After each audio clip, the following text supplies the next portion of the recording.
e amém. Poder sentar? Peço que você abra a sua Bíblia em 1 Timóteo,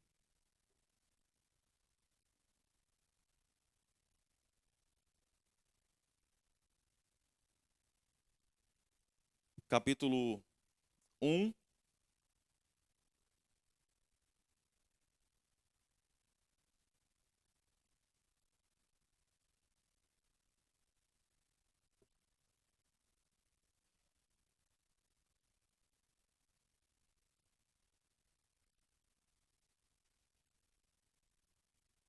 Versículo 12 a seguir. 1 Timóteo 1, 12 até o 17 diz assim: Dou graças a Cristo Jesus, nosso Senhor, que me fortaleceu e me considerou fiel, designando-me para o ministério.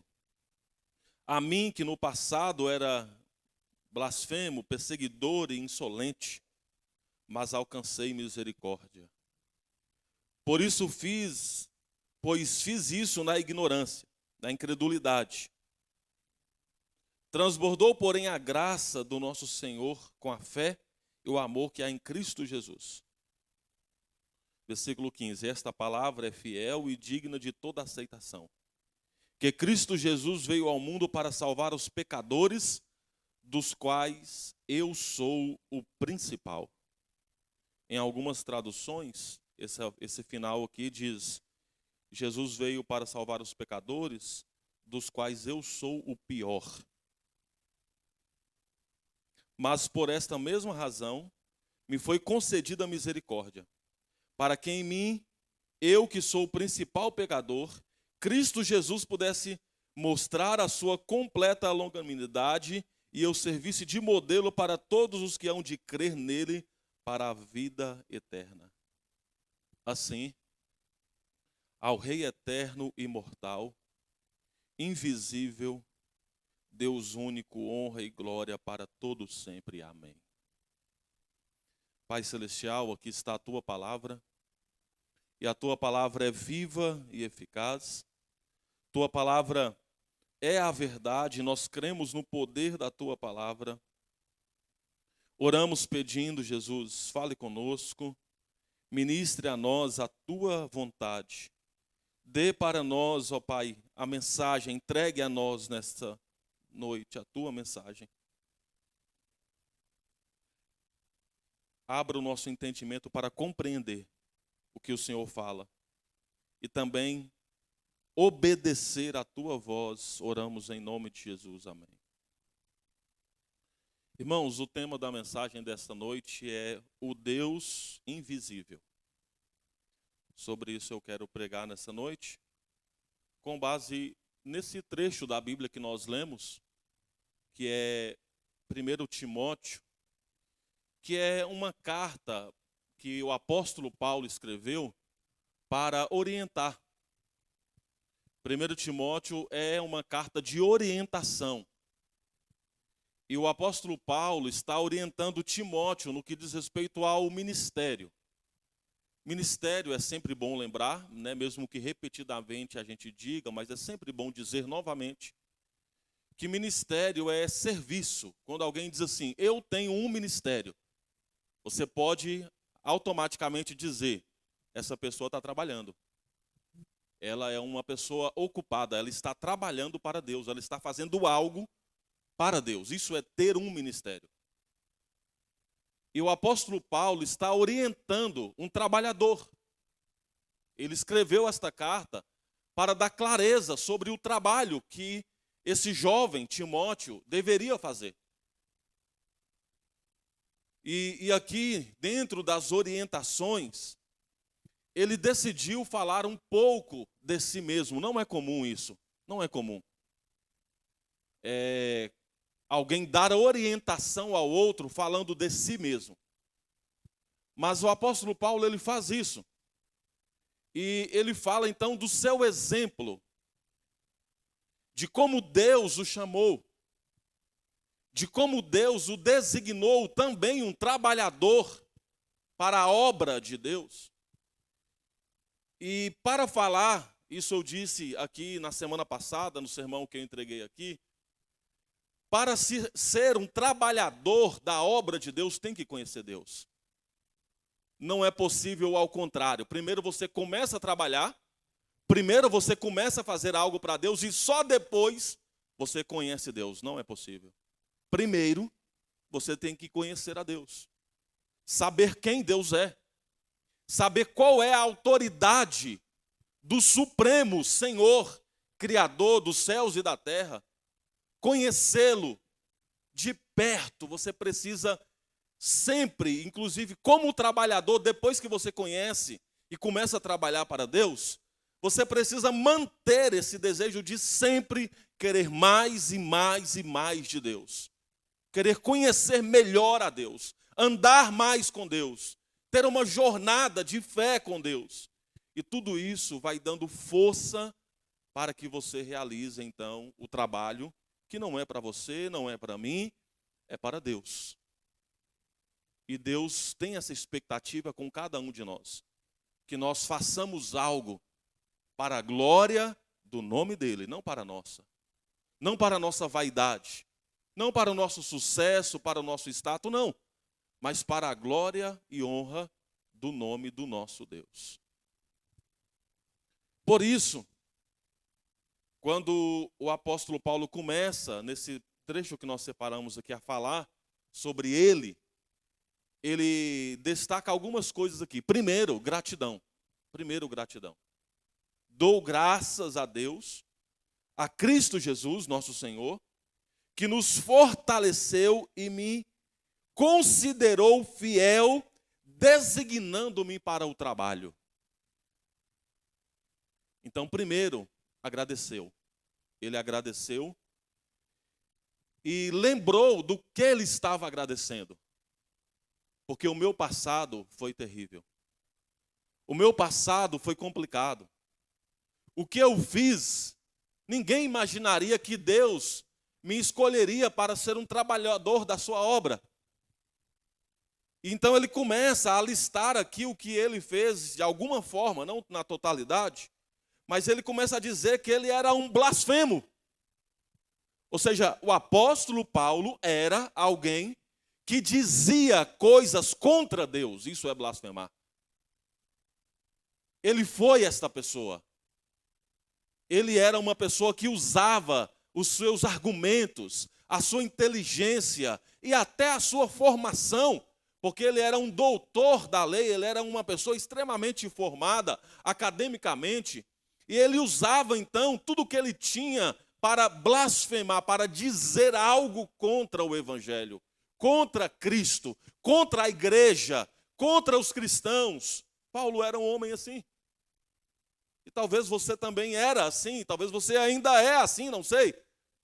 Alguém que está sempre dizendo algo contra a igreja, cristão, contra o evangelho. E Paulo, ele se apresenta e diz, eu também fui essa pessoa. Um blasfemo, que tinha sempre palavras contra o evangelho. Eu fui também um perseguidor. E o apóstolo Paulo não foi um perseguidor qualquer. Não foi um perseguidor nas escuras. Não foi um perseguidor nas escondidas, não. Ele foi um perseguidor oficial. Ele tinha documento e tudo para perseguir.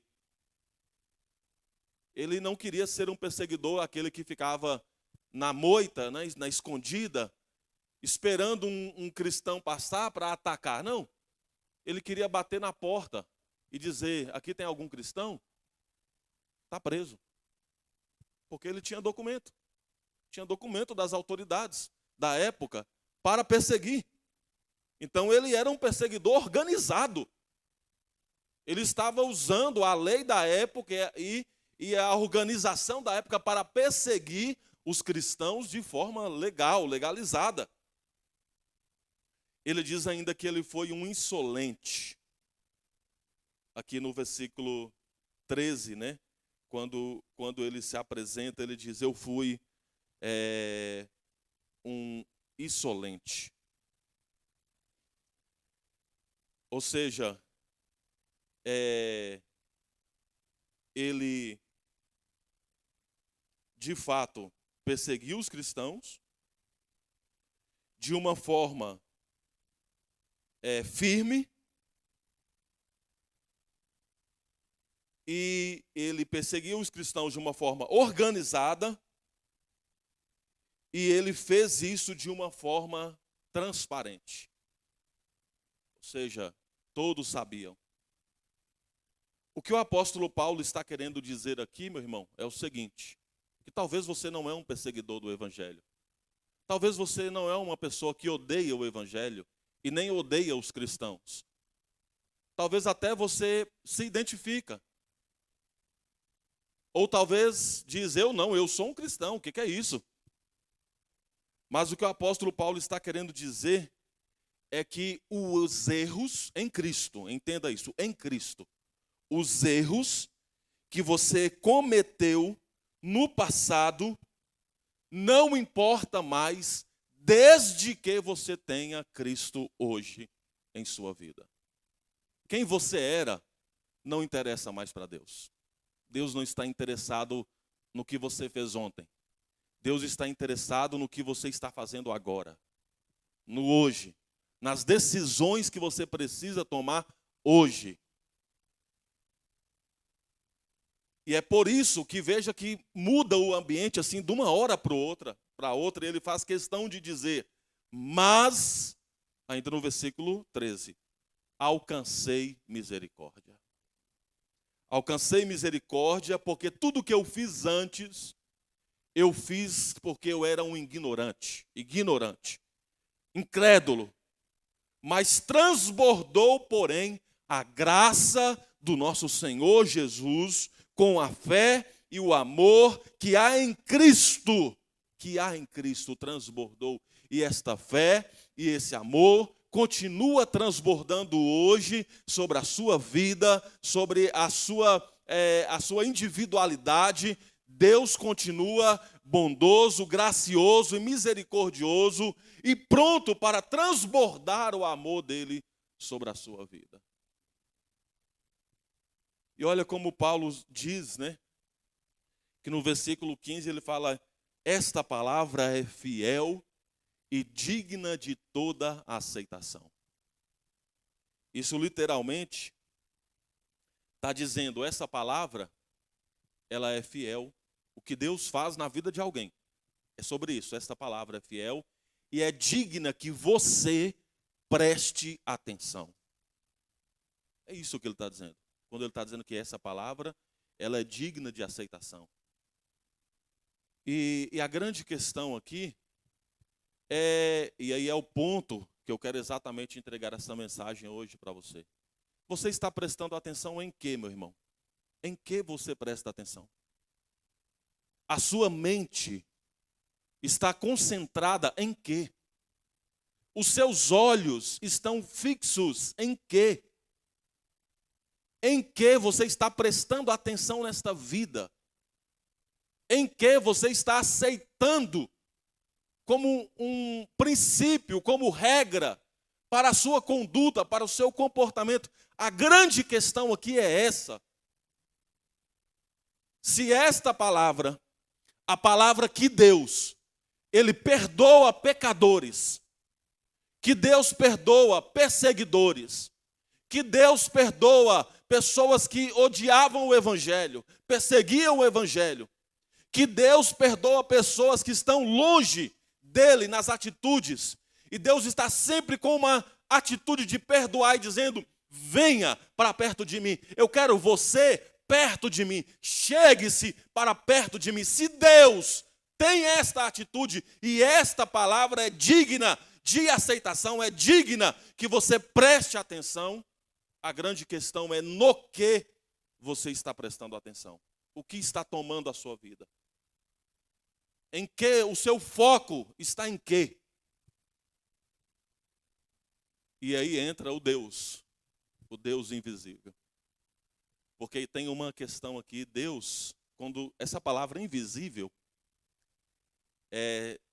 não é, você não vai encontrar na definição de invisível, não existe, não.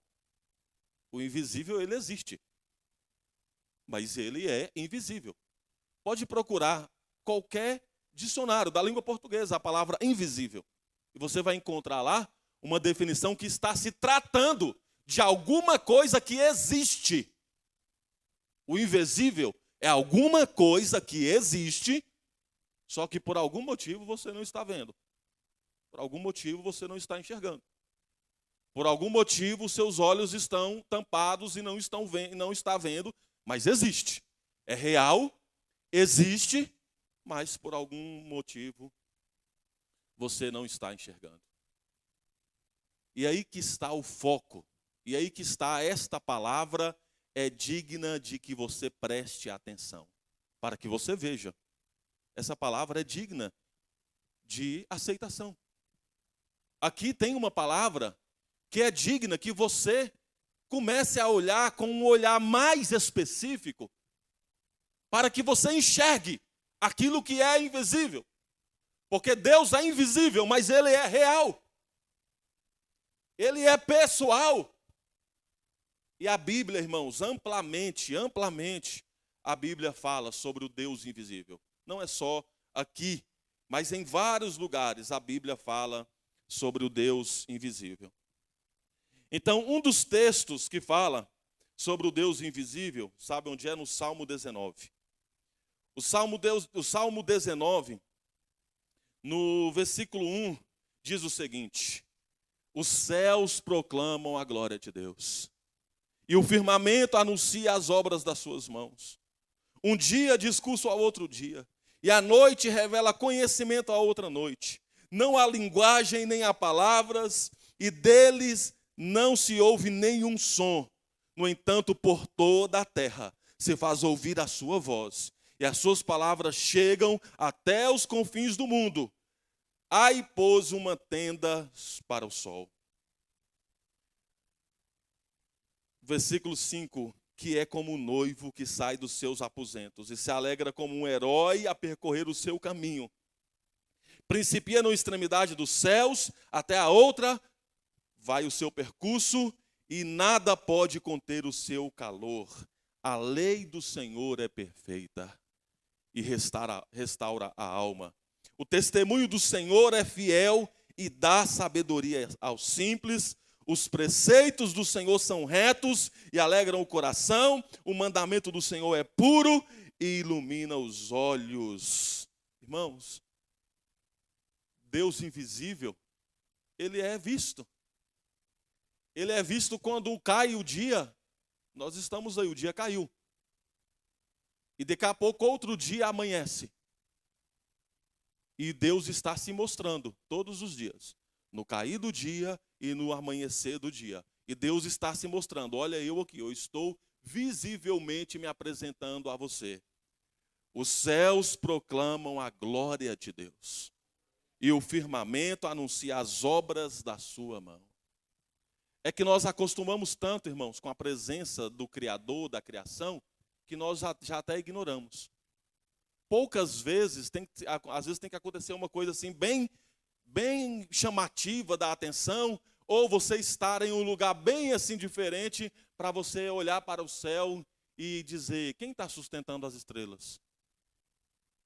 E essa lua? Quem sustenta essa lua? É que a gente caiu tanto na rotina de que nós não conseguimos ver Deus se manifestando todos os dias. Então tem que estar em algum lugar para você dizer, esse é o pôr do sol mais lindo que eu já vi. Esses dias eu fui lá em João Pessoa, né? E lá tem uma placa, esse é o pôr do sol mais lindo do Brasil. Aí eu fui lá ver o pôr do sol, né? Porque não me sustenta só ver o pôr do sol aqui em São Paulo. Tem que ter algum lugar para chamar a atenção da gente e falar, olha que Deus. Meu irmão, antes de você sair para sua casa, dá uma olhada para o céu e diz, os céus manifestam a glória de Deus. No meio da poluição e do congestionamento e dos concretos aqui de São Paulo, tenta encontrar um lugar para você ver o sol se pondo e dizendo, olha lá, Deus manifestando a sua glória mais uma vez. E o dia vai terminar. E amanhã, de novo, o sol raiar, porque os céus proclamam a glória de Deus. Esse é o Deus invisível. Olha para você ver, é o Deus invisível, manifestando a sua glória todos os dias. Sabe onde a glória de Deus é manifesta, meu irmão? É o que diz o texto que nós lemos e que remete na maior manifestação. Eu escolhi só essas duas, porque a gente poderia ficar aqui a noite inteira falando do Deus invisível e das maneiras que ele se manifesta. Mas veja o que diz o Evangelho de João, no capítulo 1, no versículo 14. João, capítulo 1, versículo 14, diz o seguinte: e o Verbo se fez carne, e habitou entre nós, cheio de graça e de verdade.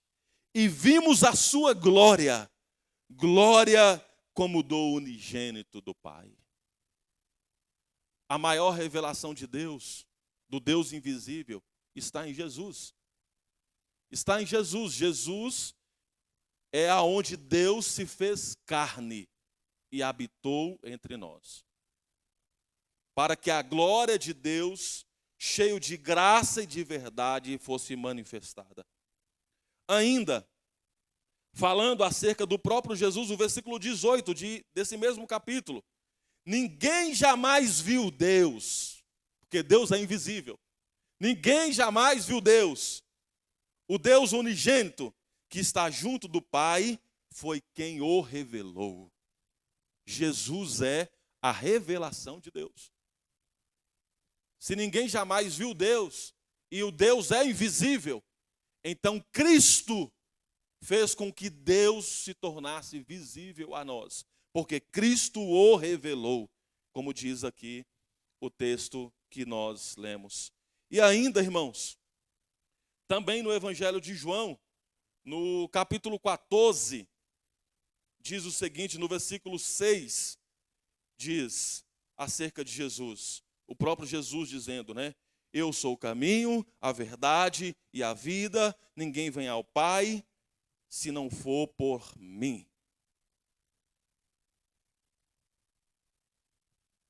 E o versículo 9 diz, Jesus respondeu, né? Porque Filipe perguntou, Jesus, mostra-nos o Pai, então mostra-nos Deus.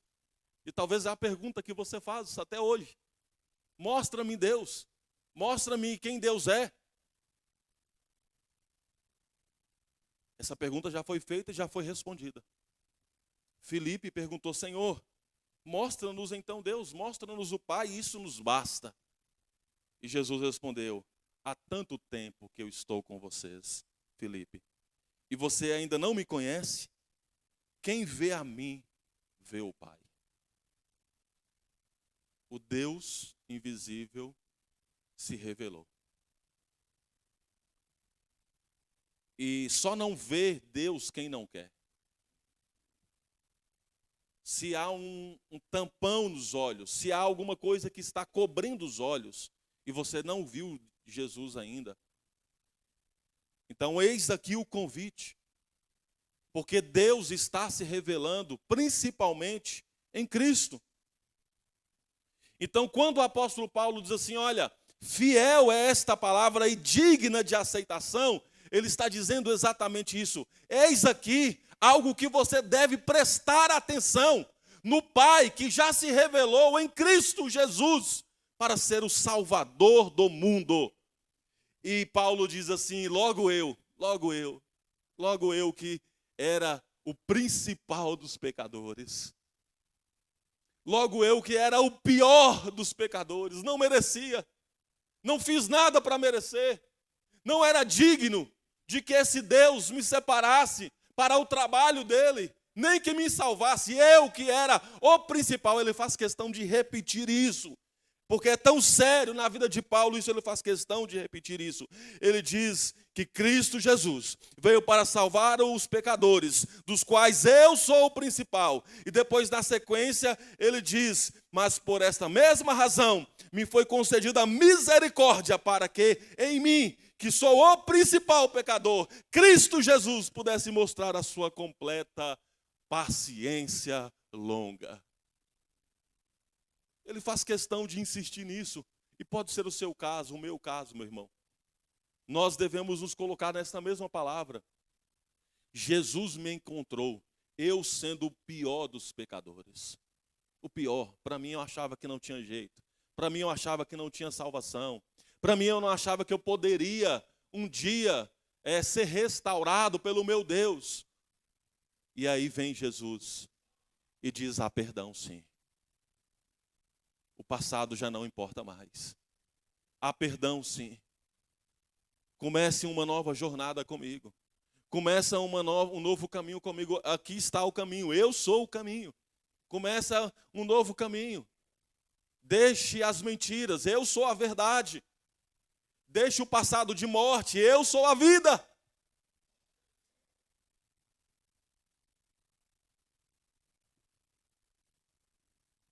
Esta palavra é digna de aceitação.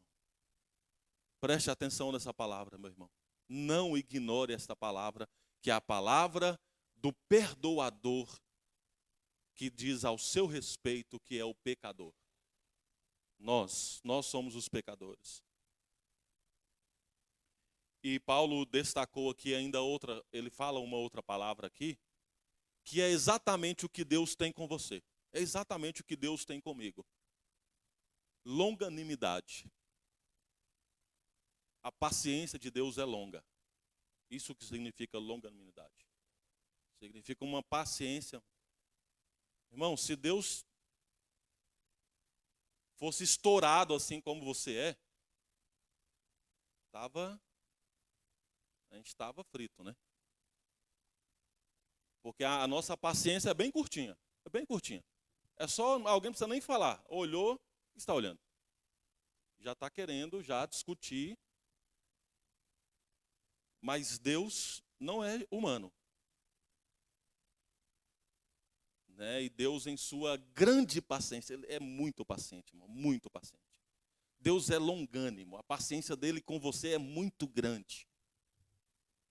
Enquanto você estiver vivo, Deus vai ter paciência com você.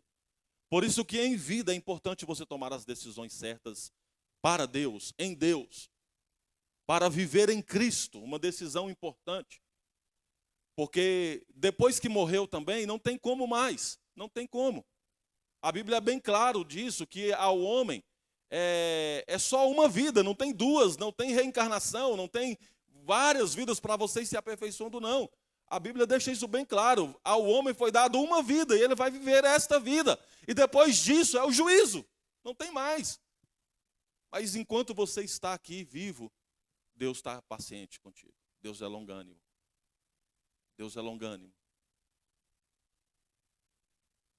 E é isso que Paulo diz: olha, Deus, eu que sou o principal pecador, mas em Cristo Jesus eu experimentei a completa longanimidade para servir de modelo para todos os que hão de crer para a vida eterna, que é invisível também. O Deus invisível, que vocês acabaram de ficar sabendo que não é tão invisível assim, porque cai o dia, amanhece dia, Deus está manifestando a sua glória, não é tão invisível assim. Principalmente porque ele se mostrou em Jesus, e Jesus é Deus, e isso está revelado na salvação, no perdão, na misericórdia dele sobre nós. Então vocês já sabem que não é tão invisível assim. Automaticamente a vida eterna, que é invisível, também não é tão invisível assim, porque ela existe. Ela é real e é uma vida preparada para aqueles que não merecem, porque nós somos o pior dos pecadores. Mas Deus salva. Deus salva. Como alguém, irmão, que é um pior dos pecadores, que é o seu caso, o meu, que é o caso de Paulo, é salvo. Como o pior dos pecadores, depois de ter salvo, se comporta? Você sabe? Como que alguém que não era salvo e um dia entregou sua vida a Cristo e decidiu seguir a Jesus, e agora então, encontrado o Salvador e o perdão, como que se comporta? Como que um salvo se comporta? Porque tem muito salvo aí, irmão, se comportando, parecendo que nunca foi perdido. E aí vê os perdidos e começa a julgar, começa a apontar dedo, como se nunca tivesse sido perdido também. Meu irmão, como assim? Até poucos dias atrás você estava perdido, meu irmão. Até poucos dias atrás você não tinha Deus, não tinha Jesus, não tinha salvação, não tinha perdão. Na verdade, quando você encontrar alguém, ver alguém perdido, você deve ir lá talvez e abraçar aquela pessoa, orar por ele, abençoar ele, levar Cristo a ele, ajudar ele de alguma forma. Jesus não salvou você para ficar apontando o dedo para ninguém. Jesus salvou você para você se comportar como um salvo.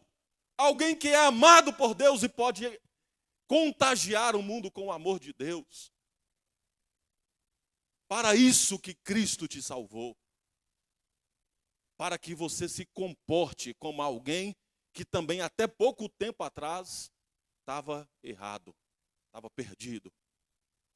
Mas agora, uma vez que você encontrou Jesus, ajude outras pessoas. Ore por outras pessoas. Ame outras pessoas para que elas também encontrem o mesmo caminho de Deus, do perdão, da salvação. E é exatamente assim que o apóstolo Paulo se comporta. E ele diz: Cristo fez isso por mim. Cristo fez isso por mim.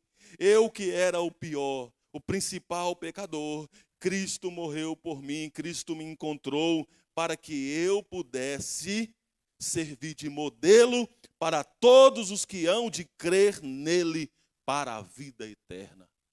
É isso que Deus espera de você. É exatamente isso que Deus espera de você. Se você encontrou Jesus, agora você deve servir de modelo para outras pessoas também encontrarem a Jesus. Não foi para se você se sentir superior, mais importante do que ninguém, mas para que a sua vida seja um modelo. Um modelo de alguém que encontrou Jesus. Ainda hoje, falávamos de um testemunho de um jovem que nasceu na igreja, cresceu na igreja, que poderia ser o exemplo de vários jovens aqui, até o meu caso, que cresci na igreja, nunca saí da igreja, a vida inteira, desde criança. E esse jovem disse assim: eu não gostava de ir para a igreja. Eu ia porque os meus pais me obrigavam. Olha Isabela e Ian. Os pais obrigando, né? Aí depois ele falou: mas ainda bem que meus pais me obrigaram. Ainda bem. Lógico. Você é adolescente, né, meu irmão? Criança, né? Onde o pai está, o filho está. Então, acho que não é nenhuma obrigação, é mais uma responsabilidade paterna, né? Você é criança, se os pais saíram, não vai deixar você sozinho na sua casa. Mas aí eu perguntei: como você se converteu então? Como foi o momento que você entregou a vida a Cristo? Ele foi e disse assim: olha, chegou 2 adolescentes na igreja, da mesma idade minha. E eles eram apaixonados por Jesus. Apaixonados, era Jesus, e lê Bíblia, e ora, e testemunha, e só fala de Jesus, do Evangelho. E eu falei: por que eu não sou assim? Eu nasci na igreja, eu estou aqui há mais tempo do que eles. E porque eu não tenho o coração quente e aquecido, eu quero ser assim também, eu quero ser alguém que ama Deus, que ama Jesus, que proclama o Evangelho, que ora. Eu quero isso para a minha vida. E aí ele começou a ficar perto daqueles 2 adolescentes. E ali ele se converteu. Porque ele começou a andar com quem ama Jesus. Então, irmão, já pensou se dois adolescentes começassem a olhar para um outro adolescente e dizer: você é frio, rapaz, não anda com a gente não. Não, não foi para isso que Jesus te salvou. Jesus te salvou para você amar Jesus, para você colocar o seu coração em Deus. E quem vê você, olha e vê assim: aquela pessoa ama Jesus. Aquela pessoa, o coração dela ferve por Cristo. E eu quero andar com gente assim, por causa do amor, do testemunho, da graça de Deus sobre a vida daquela pessoa. Então, o apóstolo Paulo está dizendo isso, irmão. É isso que o apóstolo Paulo está dizendo. Jesus me salvou para que eu seja um testemunho. Jesus te salvou para que você seja um testemunho do que é salvação. Jesus quer te salvar para que você seja um testemunho do que é salvação. Deus tem esse plano na sua vida. Deus tem isso contigo. Eis a intenção de Deus com você aqui nesta terra, porque a intenção maior é a vida eterna, porque Ele salvou para a vida eterna, mas a intenção de Deus aqui nesta terra é para que você sirva, para que as outras pessoas olhem e vejam Deus, o amor de Deus, a graça de Deus na sua vida, e também você seja modelo de como a salvação de Deus é operada entre os homens. Porque está bem claro, olhei para você e vi, ficou bem claro como Deus opera a salvação dele. Não, você não foi chamado para ser juízo de ninguém. Você não foi chamado para ser apontar dedo para ninguém. Você foi chamado para apontar a mão, apertá-la, abraçar pessoas, orar por elas. E o apóstolo Paulo diz então: volto à gratidão ao Rei eterno e imortal, invisível, Deus único, honra e glória para todos sempre. Amém. Esse é o Deus que nós servimos, irmãos. Ele é invisível, mas Ele é tão visível. Está tão claro para nós o quanto Deus existe. Está tão claro o quanto Ele nos ama. Esse Deus que merece toda honra e toda glória, que se manifesta de forma tão clara. E lembre-se que Ele é Deus único, não há outro Deus. Não há outro, Deus único. A Ele toda honra e glória. Para sempre. Aqui, para todo sempre, não é só pensando a vida terrena, essa palavra aqui na linguagem bíblica, é para todo o resto da história humana e para toda a eternidade. Aqui, isso significa para todo sempre. É exatamente, nós estamos falando da vida passageira e da vida eterna, para todo sempre. A Ele toda honra e glória. Nós não buscamos glória para nós. Que assim seja para Deus todo louvor e toda adoração. Amém?